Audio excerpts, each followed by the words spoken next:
بعدما حسم المنتخب المغربي المحلي التأهل إلى ربع نهائي بطولة كأس العرب 2025 في صدارة المجموعة الثانية، تنتظره مباراة ساخنة ضد نظيره السوري وصيف المجموعة الأولى.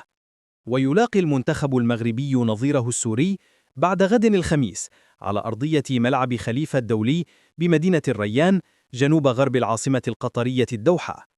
وتنطلق المواجهة المنتظرة تمام الساعة 13:30 عصرا بالتوقيت المغربي غرينتش بلس 1 الموافق للساعة 17:30 بتوقيت الدوحة ومكة المكرمة ودمشق. وتبث قناتاه بين سبورتس والكأس القطريتان المباراة الواعدة بالإثارة إلى جانب قنوات الشارقة ودبي وأبو ظبي الإماراتية وقناة الكويت الرياضية.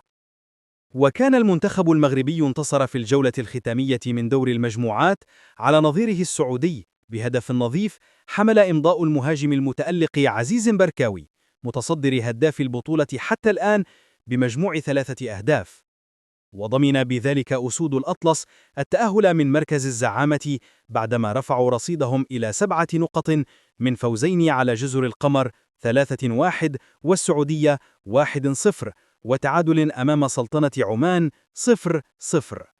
في حين حجز نسور قاسيون بطاقة العبور إلى دور ربع النهاية وصيفا للمجموعة الأولى برصيد 5 نقط وراء منتخب فلسطين المتصدر بفارق الأهداف المسجلة من انتصار على تونس 1-0 وتعادلين ضد منتخب قطر مستضيف البطولة 1-1 ومنتخب فلسطين 0-0.